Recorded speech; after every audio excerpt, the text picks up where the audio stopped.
네, 오늘 말씀은 모범적인 삶은 하나님 앞에서 떳떳한 삶입니다. 라는 제목을 가지고 말씀을 나누고자 합니다. 오늘은 어떤 설교집을 보다가 흥미있고 좀 재밌는 이야기가 있어서 그것을 가지고 나왔는데, 그건 뭐냐, 돈 있는 남자와 돈 없는 남자를 볼 때 달라지는 여자들의 평가 기준, 뭐 이런 것에 대한 것인데요. PPT 보이시나 모르겠는데 제가 한번 보겠습니다. 자, 먼저 돈 없는 남자에 관한 것입니다. 착한데 돈이 없다. 그러면 그 남자는 불쌍한 남자라고 합니다. 그리고 유식한데 돈은 없어. 아우, 짜증난데요. 잘난 척을 많이 하는지 짜증난데요. 그리고 애교는 많은데 돈이 없다. 그러면 영양가가 없다. 그렇게 합니다. 그리고 검소하고 돈 없는 남자는 멍청하다라고 또 이렇게 한대요. 그리고 재미는 있는데 돈이 없다. 그러면 아유, 재미도 없다. 이렇게 된다고 합니다. 그리고 주위에 여자가 많은데 근데 돈은 없어. 존재할 수 없는 이야기다라고 얘기를 한다라고 해요. 그렇다면 이번에 돈 있는 남자에 대한 평가를 보면 성질은 더럽습니다. 근데 돈은 많아. 그러면 이렇게 평가한다고 합니다. 사업가 기질이 있는 남자다. 이렇게 평가를 한다고 합니다. 그리고 이번엔 무식한데 돈은 많아. 그러면 아유, 착해서 운이 따르나 봐. 이렇게 얘기를 한다 합니다. 근데 또 이번엔 재미는 없는데 돈은 많아. 순진하고 듬직하다라고 평가를 한다고 하네요. 그리고 허영덩어리고 근데 돈은 많아. 역시 자신감이 있어야 성공해. 이렇게 평가를 한다라고 합니다. 여러분들 어떠세요? 재미로 이야기한 것이겠지만 뭐 어느 정도 뭐 현실성이 있어 보입니까? 우리 사모님이 가끔씩 저한테 그런 것 같았는데 이런 얘기를 했던 것 같은데 이게 뭐 우스갯소리를 했는데 여자들이 이렇게 뭐 평가를 한다 이렇게 얘기하는 것 같아요. 뭐 재미로 하는 이야기겠죠. 근데요, 여러분들, 인간의 어떤 실존과 생존에 있어서요, 우리는 이 경제적인 문제, 실제적인 문제, 현실적인 문제를 떠나서 생각할 수 없습니다. 성경에서도요, 2350개가 넘는 구절에서 돈을 어떻게 다뤄야 하는가라는 그런 말씀이 있을 정도거든요. 이처럼 먹고 사는 문제는 우리의 현실적이고 실제적인 문제다라는 것이죠.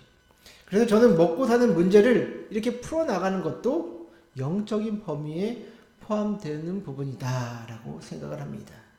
그것이 성경에서 우리에게 가르쳐주고 있는 방향이기 때문이죠. 오늘 본문을 보시면 지금까지 느헤미야와 유대인들은 열심히 예루살렘 재건에 힘을 썼죠. 성전을 건축하고 성벽을 재건하는 것이야말로 하나님의 은혜를 다시금 회복하는 일이라는 믿음을 가지고 그들은 열심히 애를 썼습니다. 그런데 이렇게 일이 진척되어져 가는 외적인 상황과는 다르게 내적으로는 썩어져 가는 부분이 있었는데요. 그것은 바로 백성들의 심각한 빈곤이었다라는 것입니다. 1절부터 5절을 좀 다시 보시면요. 그때 백성들이 그들의 아내와 함께 크게 부르짖어 그들의 형제인 유다 사람들을 원망하는데 어떤 사람은 말하기를 우리와 우리 자녀가 많으니 양식을 얻어먹고 살아야 하겠다 하고 어떤 사람은 말하기를 우리가 밭과 포도원과 집이라도 저당 잡히고 이 흉년의 곡식을 얻자 하고 어떤 사람은 말하기를 우리는 밭과 포도원으로 돈을 빚내서 왕에게 세금을 바쳤도다.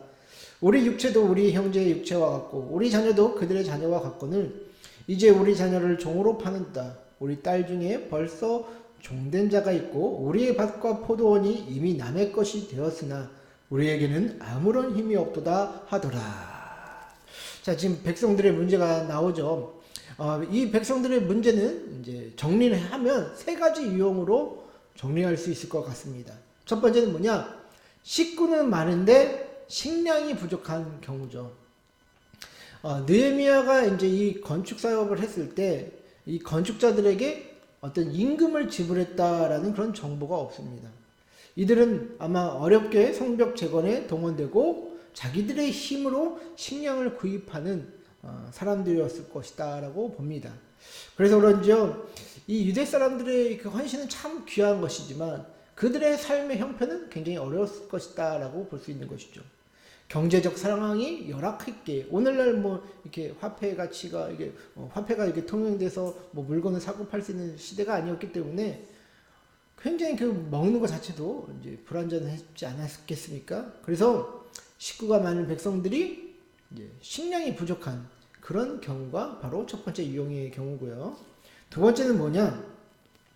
기근 때 저당 잡힌 부동산들로 인해 생기는 문제가 발생한다라는 것이죠. 자, 백성들은 지금 성벽 공사로 인해서 충분한 어떤 식량 생산을 이제 확보하지 못하고 있는 그런 상황이죠. 자, 그렇다면 이 식량 생산이 곧 어떻게 보면 이 사람들이 이제 그때는 이제 뭐 소작농의 어떤 개념이 없기 때문에 땅을 빌려서 세금을 바치는 거기 때문에 이 대부금을 상환할 수 있는 그 능력을 상실한 것으로 보입니다. 일반적으로 이제 대부금은 이제 추수가 끝나고 이제 상환을 하는 이제 경우가 많은데요. 성벽 공사로 인해 추수의 지장을 받았다면 소작농들도 그렇고 뭐 지주들도 그렇고 당연히 어떤 이제 빚을 떠안게 되지 않겠습니까? 세금 낼 게 부족하다라는 것이죠. 임대료 낼 것도 부족하고 그러한 경우에는 이제 부동산을 차압당한다든지 아니면 자신의 어떤 뭐 자녀나 이런 것을 팔아서 그 빚을 감당해야 되는 그런 상황에 처하게 되었다라는 것이죠. 그래서 백성들의 두 번째 유형은 기근 때 저당 잡힌 부동산들로 인해서 생기는 그런 문제가 됩니다. 자, 그 다음에 세 번째는 세금 때문에 진 빚과 또 인신매매로 인한 문제다라고 볼 수 있습니다. 지금 예루살렘은 어디 치하에서 살고 있죠? 페르시아의 치하에 살고 있습니다. 그들은 마땅히 페르시아에 세금을 보내야 했죠. 느헤미야가 왕의 측근이었지만 그는 엄연한 페르시아의 총독입니다. 세금 징수는 총독의 임무 가운데 하나였고요. 그러니 이 느헤미야는 총독의 임무였던 세금을 징수한 후에 그 징수원의 비용과 또 사무비를 감한 모든 금액을 이 중앙행정부에 보내야 했습니다. 그래서 이 모든 금액은 누구한테 나온다? 백성들로부터 나올 수밖에 없다라는 것이죠. 또한 유대인들은 성전의 업무를 보는 뭐 그런 제사장들에게도 성전세나 이런 것들을 내야 할 또 입장이 있었던 것입니다. 그리고 이 시기에 기근도 자주 발생했다고 하던데 정말 이들의 상황이 어떻겠습니까? 유대 백성들의 삶은 정말 어렵지 않았겠습니까, 여러분들? 이렇게 어려운 삶을 사는데 더욱더 문제는 무엇이냐? 유대 귀족들과 민장들의 문제였다라는 것입니다. 한마디로 유대 기득권층의 어떤 스탈의 문제였다라는 것이죠. 유대 기득권층은 어려울수록 함께 허리띠를 졸라매야 하는데 그들은 백성들의 상황을 고려하지 않은 것입니다. 그게 바로 오늘 말씀에서 비춰지는 이 예루살렘 백성들과 그 지도자들의 문제였다라는 것이죠. 약한 자들에게만 책임을 전가하고 큰 권한을 가진 자들이 책임을 지지 않는 행태가 바로 오늘 말씀의 어떤 문제가 아닌가 싶습니다. 자, 여러분들 이런 문제는 동서고금을 막론하고 발생하는 문제 아니겠습니까, 여러분들? 예전에도 있었고 오늘날도 있는 그 문제다라는 것이죠. 저는 이 설교를 준비하면서 딱 먼저 들었던 그런 생각이 뭐였냐면 여러분들 영화 범죄도시 1편을 봤는지 모르겠습니다. 그 영화 범죄도시 1편에 그 한 장면이 이제 떠오르더라고요. 그 영화 딱 첫 장면을 보면 그 장첸이라 윤계상이 연기한 그 장첸이 이제 자기 동포로 보이는 사람에게 돈을 빨리 갚아라. 이자 막 갑자기 1억이었던 게 2억으로 오르고 막 이러면서 막 고금리로 막 이렇게 돈을 요구하고 하는 장면이 나오지 않습니까? 딱 오한말 딱 끌고 다니면서 막 손을 찌고 내린다고 하면서 그렇게 살벌한 모습으로요. 그때 장천에게 협박당하는 사람이 이렇게 말합니다. 그러지 말고 봐주시오. 같은 동포인데 이러면서 그 동포애를 또 자극해요.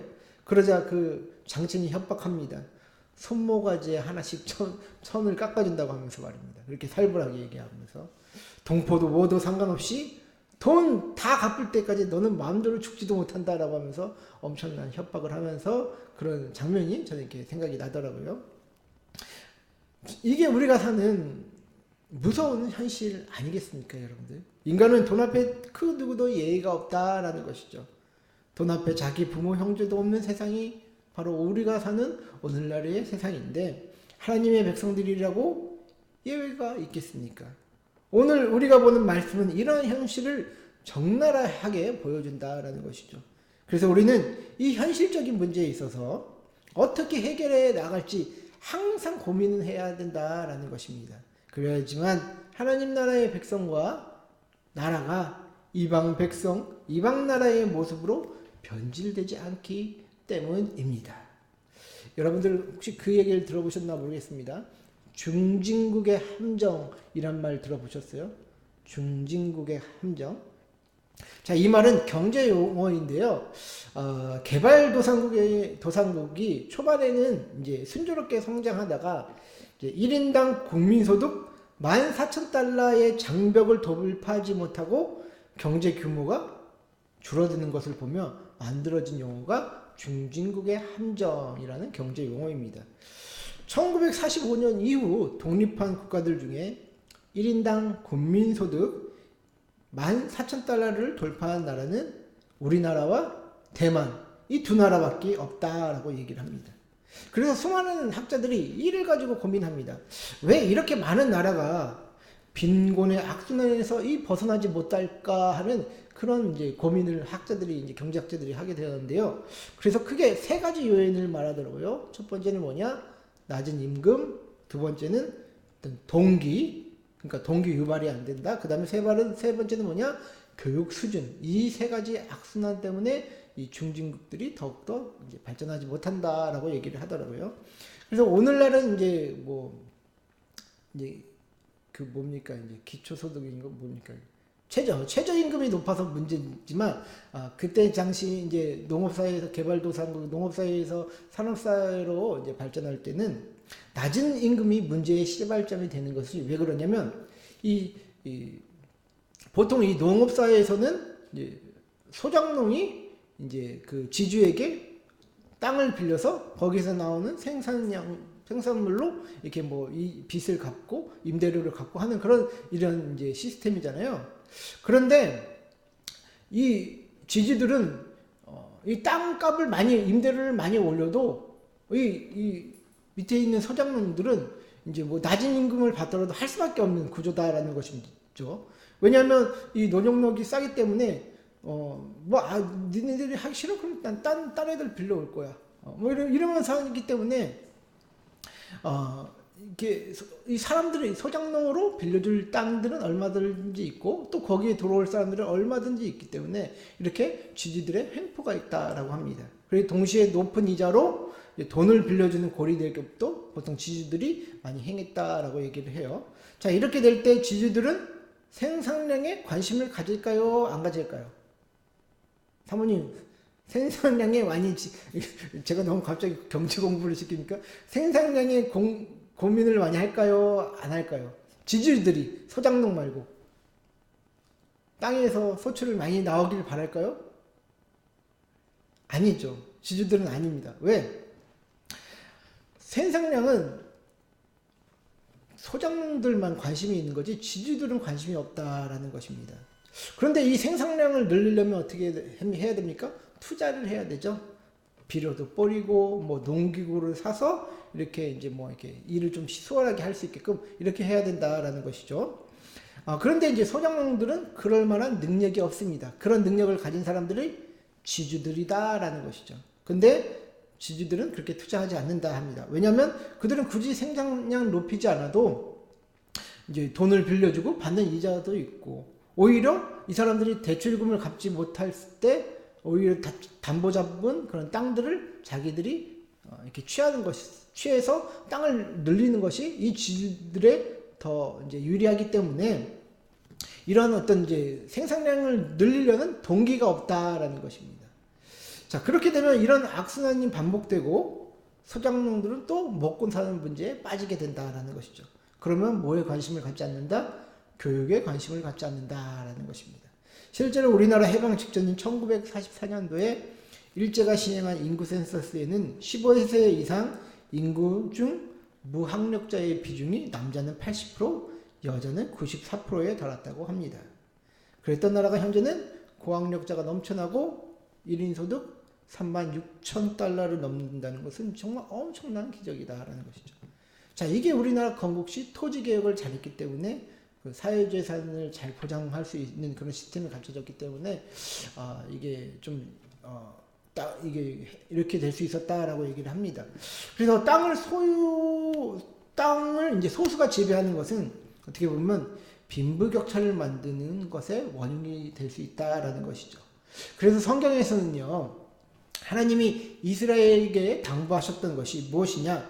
50년이 될 때마다 저당 잡힌 자들의 빛을 면제해 주어 그들이 새로운 삶을 살 수 있는 희년이라는 제도를 지켜라라고 말씀을 하셨던 것입니다. 그런데 어떻게 했습니까? 이스라엘은 성경에서는 그 희년을 한 번도 지키지 않았던 것으로 보입니다. 그 이유는 무엇이냐? 자기 것을 포기하고 다른 사람에게 혜택을 주는 것이 싫었겠죠. 막상 제가 받을 돈이 있는데 50년이 됐으니까 그 빚을 다 면제해줘라 했을 때 저도 솔직히 그걸 장담 못할 것 같거든요. 그 빚을 면제해줄 걸. 그만큼 돈이 주는 탐욕은 하나님이 제정하신 이 법도 무시할 정도다라는 것이죠.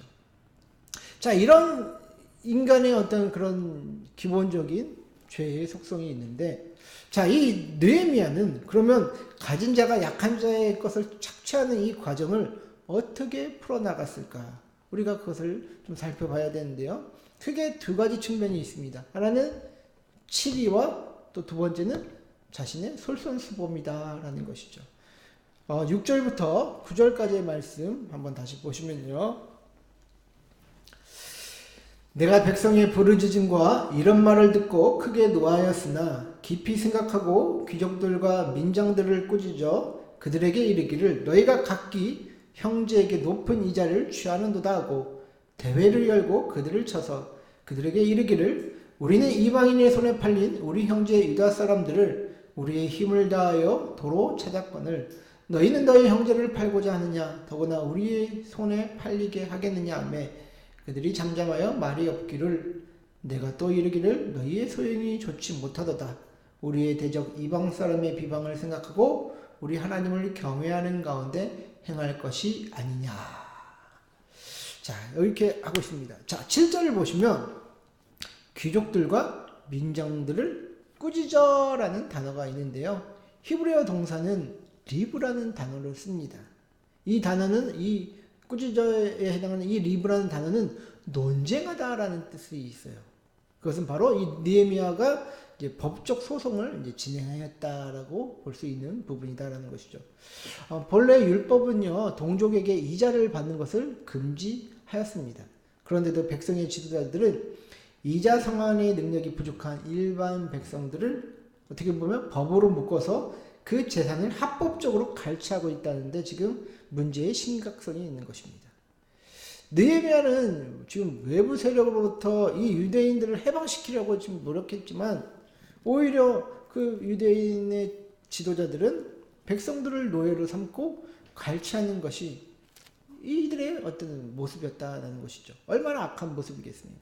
그렇게 느헤미야는 이 문제를 해결하기 위해 유다 공동체 구성원을 모아놓고 공청회를 열어 이제 처리한다라는 것이죠. 한마디로 치리하고 있다라는 것이죠.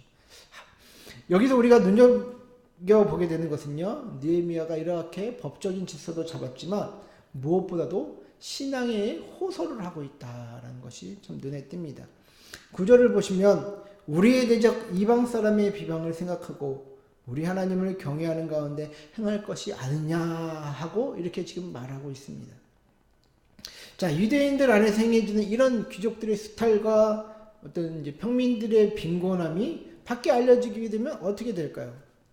그들은 그것을 빌미 삼아 대적들이 누굽니까? 산발랏과 도비아 같은 그런 대적들이 그것을 빌미 삼아 하나님을 섬긴다고 하는 백성들이 오히려 율법을 지키지 않고 동족들을 팔아넘기는 자들이다 라고 하면서 조롱하지 않을까요? 그리고 더 나아가 그들에게는 하나님이 없다라고 비방하지 않을까요, 여러분들? 이게 우리의 현실의 문제와 깊게 연관이 된다라는 것이죠. 사실 그때 당시에 노예업이라는 것은요, 이제 솔찬히 돈이 되었던 그런 이제 이제 상업이었거든요. 이러한 거래를 지금 근데 유대 지도자들도 즐기고 있었다라는 것이죠. 그러나 백성의 지도자들은 이러한 수치를 스스로 청산하기를 느헤미야는 원했습니다. 왜냐하면 하나님께서 원하시지도 않고 그것이 하나님과 사람 앞에 떳떳한 모습이 아니었기 때문입니다. 그래서 요한 사도는 요한일서 3장 21절과 22절에 이렇게 얘기합니다.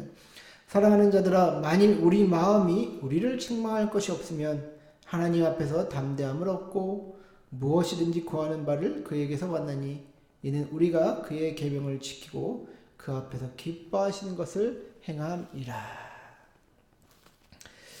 지금 요한 사도는 우리에게 권면하죠. 하나님 앞에 떳떳할 것을 말입니다. 그리고 그러한 거리낌이 없는 자들은 하나님께 구하는 모든 것을 받게 될 것이다 라고 말하고 있습니다. 마치 오늘날의 느헤미야처럼 말입니다. 느헤미야는 말로만 사람들에게 이래라 저래라 하지 않았습니다. 그는 자기가 나서서 솔선수범했다라는 것이죠. 14절과 17절, 18절 이렇게 한번 보십시오. 14절 먼저 보시면 또한 유다 땅 총독으로 세움을 받은 때 곧 아닥사스다 왕 제20년부터 제32년까지 12년 동안은 나와 내 형제들이 총독의 녹을 먹지 아니하였느니라. 17절과 18절 보시면 또 내 상에는 유다 사람들과 민장들 150명이 있고 그 외에도 우리 주위에 있는 이방 족속들 중에서 우리에게 나온 자들이 있었는데 매일 나를 위하여 소 한 마리와 살찐 양 6마리를 준비하며 닭도 많이 준비하고 열흘에 한 번씩은 각종 포도주를 갖추었나니 비록 이같이 하였을지라도 내가 총독의 녹을 요구하지 아니하였으면 이 백성의 부역이 중함이었더라. 자, 이 말을 한번 정리해 보자고요. 느헤미야는 지금 12년 동안 총독이 받아야 하는 녹을 받지 않았다라고 이야기를 합니다. 또한 150명이나 되는 이들을 위해 지금 매일 식사 접대를 하였다라고 하고 있죠. 그럼에도 총독의 녹을 요구하지 않았다라고 이야기를 합니다. 자, 이 말이 나온 배경은 무엇이냐? 어떤 상황이냐? 자, 총독은요, 황제에게 바치기 위해서만이 아니라 자신의 소유를 위해 피지배인들에게 세금을 징수할 어떤 권한이 있었습니다. 이렇게 징수된 돈으로 무엇을 합니까? 지역 사업을 위해서 이제 돈을 쓰고 행정 업무를 수행할 수 있는 그런 돈이 바로 피지배인들의 세금을 통해서 이제 마련된다라는 것이죠. 여러분, 매일 150명이나 되는 이들을 위해서 연회를 열고 식사를 대접하는 것만 봐도 엄청난 비용이 들지 않겠습니까? 그러나 느헤미야는 이러한 경비를 위해서 따로 세금을 걷지 않았다라고 합니다. 그 이유는 무엇이냐? 백성들의 상황이 어려웠기에 자기도 함께 그 어려움에 동참하겠다라는 그런 모범적인 면에 있어서 모범하겠다라는 그런 의지에 있어서 느헤미야가 이렇게 한 것이죠. 이러한 진실되고 성실한 행동을 가진 자의 그런 의도와 또 하나님께 대한 기도를 과연 하나님이 듣지 않으시겠습니까? 느헤미야의 치리는 폭압적이고 강압적인 것이 아니었다라는 것이죠. 자신과 유대 지도자들이 모두 하나님 앞에서 진실되게 행하도록 하는 것이었습니다. 이것이 하나님 앞에서 사는 자들의 모습이 아니겠습니까? 자, 그렇다면 저와 여러분들은 어떻게 살아야 할까요? 무조건 내 권리와 또 무조건 내 것을 포기하고 희생해야만 하는 것일까요? 여러분과 저는 하나님이 주신 모든 것을 어떻게 보면 다 팔아서 남에게 주고 베풀고 이런 것만이 하나님을 위한 선행이고 또 하나님을 위해 사는 자들의 모습이다라고 말할 수 있겠습니까? 저는 이 말에는 조금 어폐가 있다라고 생각이 듭니다. 물론 자기 것을 다 팔아서 가난한 자에게 나누어줘라 라는 하나님의 말씀이 있지만 우리의 삶의 현실도 우리가 책임져야 하지 않겠습니까? 가정을 책임지고 회사를 책임지고 그런 어떤 책임들이 있지 않겠습니까? 그래서 저는 제 자신도 못하면서 믿는 자들이 극단적으로 이렇게 다 내놓아야 한다라는 말은 좀 너무 무책임하다라고 생각이 듭니다. 물론 우리 것을 다 팔아서 주면 뭐 좋기는 하겠죠. 그러나 자신의 신앙과 그릇에 따라 그렇게 해야 하는 것이지, 하나님께 복을 받기 위해서 어떤 강압에 의해서 그렇게 하는 것은 오히려 불행의 씨앗을 낳을 수 있다라는 것입니다. 그렇기 때문에 우리는 하나님을 사랑하고 이웃을 사랑하는 정신 속에서 믿음의 분량을 따라 이웃을 생각하는 자들이 되자라고 말씀을 드리는 것입니다. 며칠 전에 우리 그 장로님 친구분 지영구 성도님께서 3월 3일 날 쉬는 날이라서 이제 전화를 한번 주셨는데, 술을 조금 드셨는지 기분이 좋아서 저에게 전화를 하셨더라고요. 근데 이제 하는 말이, 아이고, 항상 생각만 하고 못 가봐서 죄송합니다라는 그런 얘기였어요. 뭐 따님 결혼식에 뭐 축의금을 보내준 것도 기억하고 있고, 명절에 챙겨주셔서 항상 감사하고 있습니다. 뭐 생각해 주셔서 감사합니다. 항상 생각은 하고 있으나 못 가봐서 죄송합니다. 막 이렇게 얘기를 하시는 거예요. 그래서 저도 이제 참 이게 기분이 좋았어요. 왜냐면 교회에 나오건 안 나오건 그래도 이분이 생각은 하고 계시구나 하는 그런 마음이 들었기 때문이죠. 그래서 저도 참 이제 계속해서 이제 연락을 하면서 이제 또 관계를 가지면서 언젠가 하나님이 그분의 마음을 돌려주시기를 또 바라는 것이죠. 우리 그 엔젤리너스의 사장님이신 유지호 성도도 마찬가지십니다. 그분이 지금 눈이 안 좋으신 상태인데, 이제 뭐 한쪽 눈이 거의 뭐 안 보인다고까지 했다가 지금은 이제 그래도 좀 회복되고 있는 단계인데, 뭐 우리 교회도 얼마 안 나오셨지만 그래도 이제 계속 이제 찾아뵙고 관계를 맺었죠. 이렇게 지속적으로 이야기를 하면서 조금씩 하나님에 대한 믿음을 심어주고, 또 지금처럼 어렵고 힘들 때 신앙적인 반응과 또 의미를 이제 나누면서 그분이 이제 수용하고 또 조금씩 이제 성숙해져가는 그런 모습을 이제 발견하게 됩니다. 저는 이러한 일들이 어떻게 보면 제가 할 수 있는 최선의 섬김이고 이웃사랑이다라고 생각이 듭니다.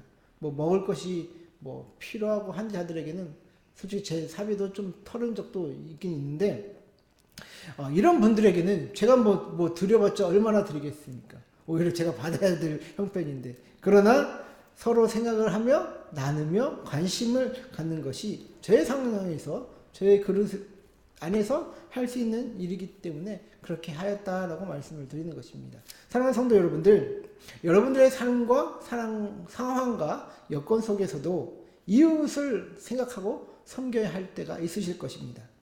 근데 그 모든 일에 지혜롭게 행하시기를 저는 기도드립니다. 우리의 삶에는 당연히 목소리를 높일 수 있고 당연히 자기 권리를 주장해야 될 때도 있습니다. 또 심지어 남을 밟고 올라서야 될 상황도 올 수도 있습니다. 그럼에도 불구하고 우리가 함께 울고 또 함께 웃는 상황 속에서 우리가 어떻게 해야 할지는 지혜가 필요하다라는 것이죠. 성령님과 동행하며 삶 속에서 모범을 보일 수 있는 저와 여러분들 되시기를, 그 중요한 것에는 하나님 앞에서 떳떳한 그런 삶의 모습으로 살아가게 되시는 저와 여러분들 되시기를 주의 이름으로 간절히 축원하고 축복드립니다.